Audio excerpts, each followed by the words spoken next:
I am pleased to introduce our keynote speaker, Matea Gold.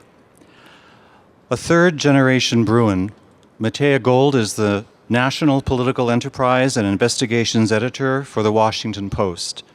In that position, she plays a leading role in some of the Post's most high-profile stories, including the Russia investigation and overseeing the vetting of congressional and presidential candidates.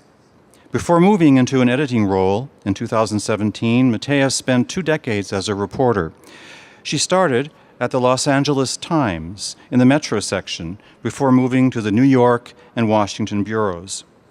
Matea joined the Washington Post in 2013 as a national reporter covering money and politics. She has written extensively about campaign finance and the Supreme Court's Citizens United decision.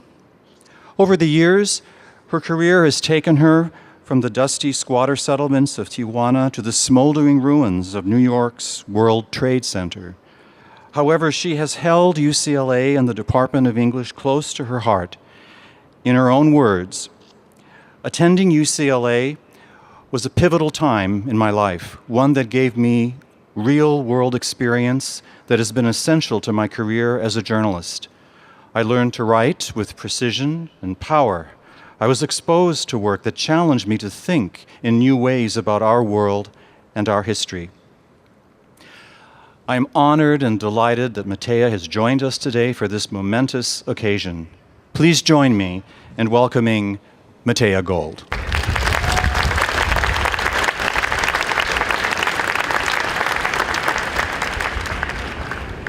Thank you so much, Professor Gallagher, and thank you to all the distinguished faculty gathered here today. I want to start off by offering my congratulations to the UCLA English Department graduates of 2018 and to your family and friends who have supported you on this journey. I am delighted and honored to be here to celebrate the culmination of all your hard work.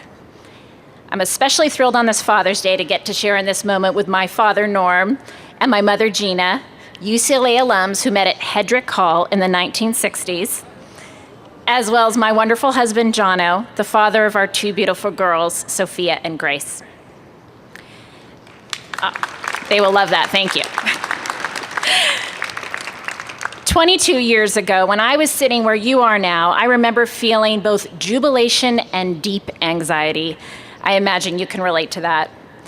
At that point, all I had managed to figure out was that I would be spending the next 3 months working as an intern at the Oregonian in Portland, which is not a bad place to spend a summer.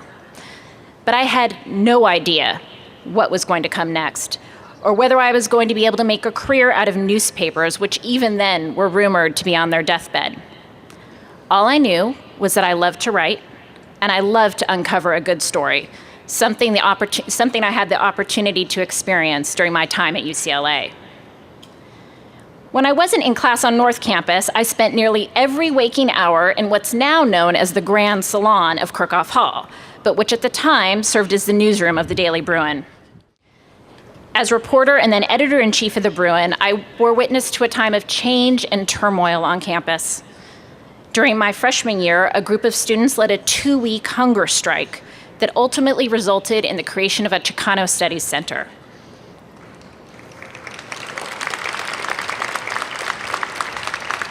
The following year, the Northridge earthquake ripped through Los Angeles and rattled UCLA, cracking one of the Royce Hall towers. Our staff rushed to Kirchhoff and raced to get out the news, even as the Gothic chandeliers above the newsroom swung overhead from the aftershocks. The Bruin itself made news, winning a lawsuit against UCLA about secret settlements it had made with victims of rape and sexual harassment. By the time I graduated in 1996, I was hooked. I couldn't imagine anything more exciting than being in the middle of a big breaking story, trying to sort out the facts with minutes to spare. Now, I'm editor of the political investigations team at the Washington Post, where I help oversee coverage of the Mueller investigation into President Trump's campaign into Russia interference. Let's just say I get to experience that kind of adrenaline rush in spades.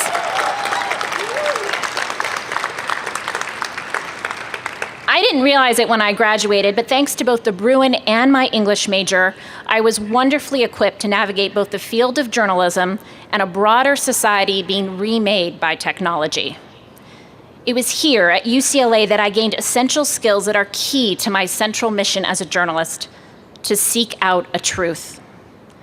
The ability to listen carefully, to assess the credibility of a narrator is at the heart of what we all learned as English majors. That knowledge will be key to whatever field you decide to pursue when you leave this campus. Even more importantly, it will empower you to be an active and informed citizen, a role we urgently need more people to embrace. There's a marvelous alchemy that occurs when you first learn how to explicate text, how to uncover the real meaning hiding behind the words. I remember feeling as if another portal had suddenly been revealed to me, one that allowed me to immerse myself more deeply in literature than ever before. Studying text is an invaluable practice. It teaches you to watch and to listen. It teaches you empathy and perspective. You realize how easily people have rearranged lies and called it truth, as Toni Morrison wrote. You discover how often fable has been conflated with fact, or as Maxine Hong Kingston put it, how hard it can be to distinguish between what is Chinese tradition and what is the movies. Put plainly, I learned as an English major how to hone my critical thinking and how to distinguish what information is credible and worthy of sharing with our readers. The practice of truth-seeking has been at the heart of what I've sought to do as a reporter, beginning with my first job at the Los Angeles Times. For me, that meant trying to find the stories hovering out of sight in this confounding, remarkable city.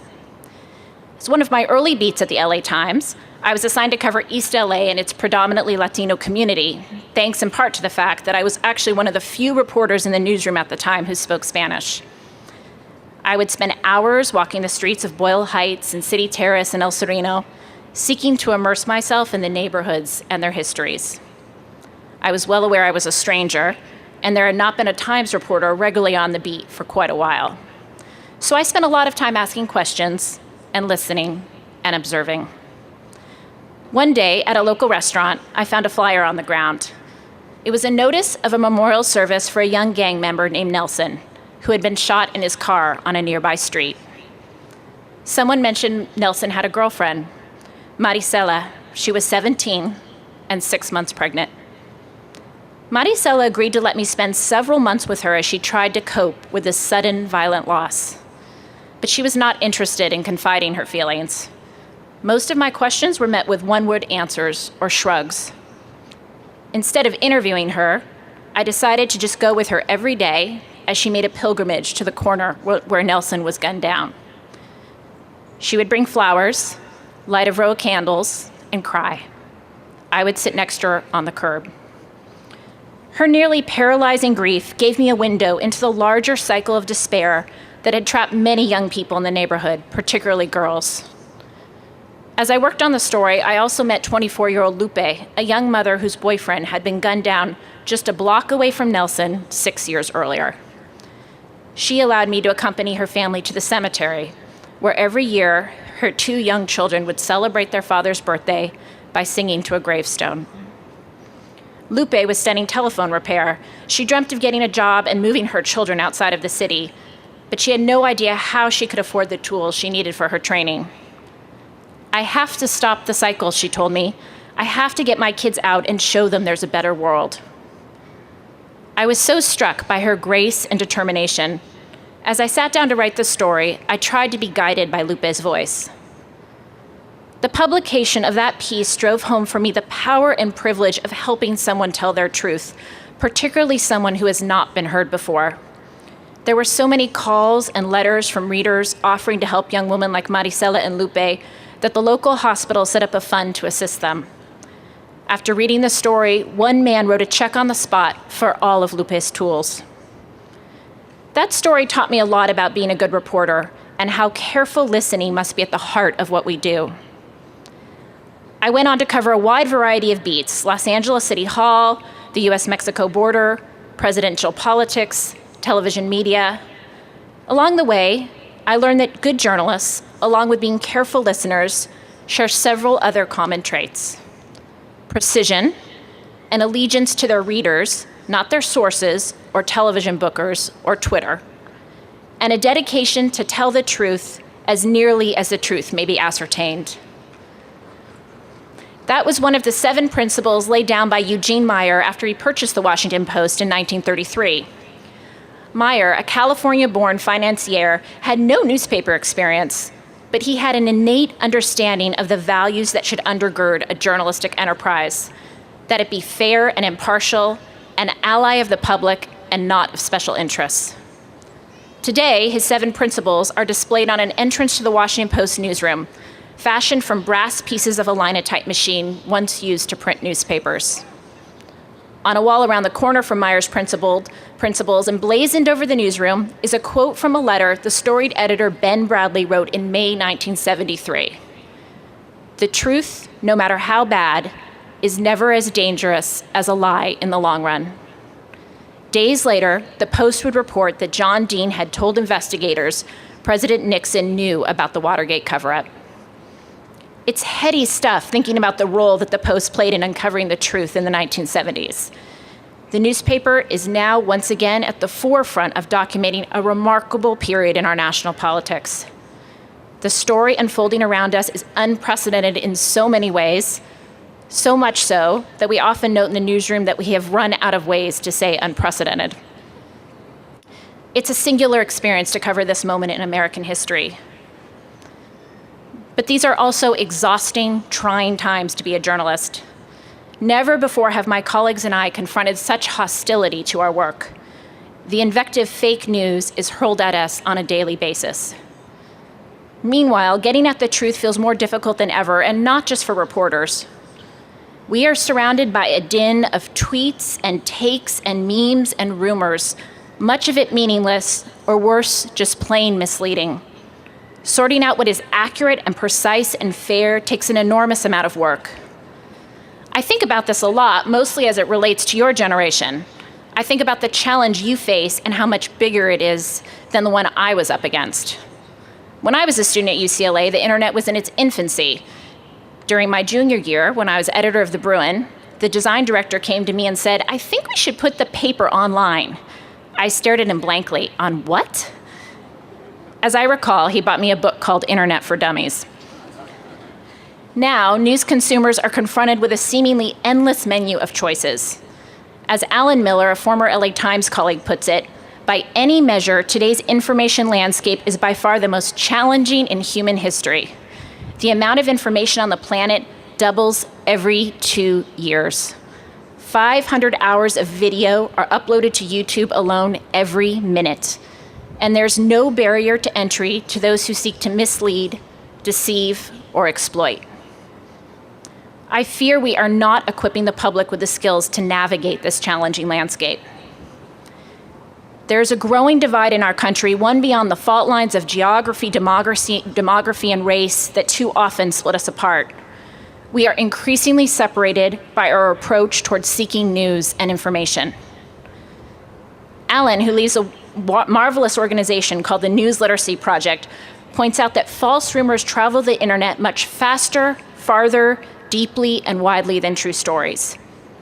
A recent study of Twitter by researchers at MIT found that false news is 70% more likely to be tweeted by ordinary citizens than true stories. The implications are enormous, and not just for presidential politics. A few weeks after the 2016 election, Edgar Welch, a 28-year-old former firefighter in Salisbury, North Carolina, put a Colt AR-15 assault rifle and a .38 caliber Colt revolver in his Prius and drove to Washington, D.C.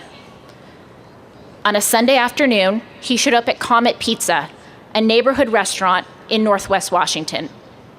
It's a kid-friendly place with a ping pong table in the back, a spot my family and I have frequented with friends.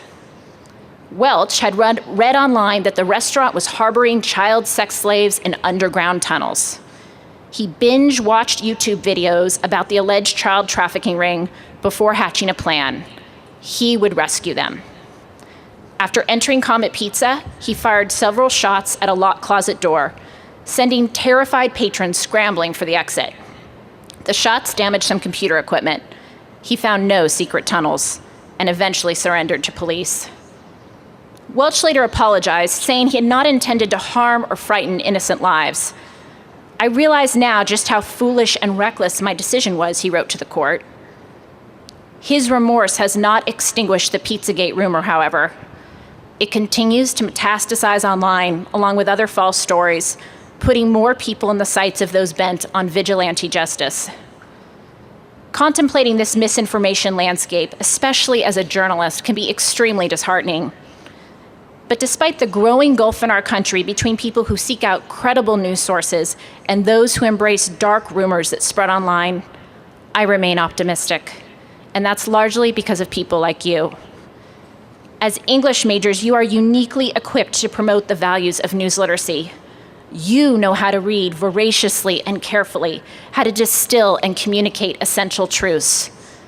You have a special responsibility, whether you pursue writing or entertainment or marketing or business or medicine. Seek out and spread credible information. When you see a viral rumor online, post a fact check in response.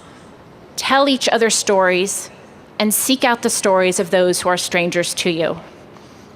Salman Rushdie recently made the case in The New Yorker that reading literature can help promote the practice of making arguments rooted in factual evidence. When we read a book we like or even love, we find ourselves in agreement with its portrait of human life, he wrote. Yes, we say, this is how we are. This is what we do to one another. This is true. That perhaps is where literature can help the most. We can make people agree in this time of radical disagreement on the truths of the great constant, which is human nature. Whatever field you pursue, we need more citizens committed to this practice and to teaching it. As Marianne Moore wrote, the same thing may be said for all of us, that we do not admire what we cannot understand. Too often, we are failing as citizens to understand one another. So I encourage you, no matter where you go from here, choose careful reading as an antidote to sanctimony and screaming. Sit down next to someone, listen quietly, hear their truth. If you succeed at this alone, no matter what else you do, you will be making good use of the time you've spent at UCLA. So once again, congratulations, good luck, and thank you for the honor of having me here today.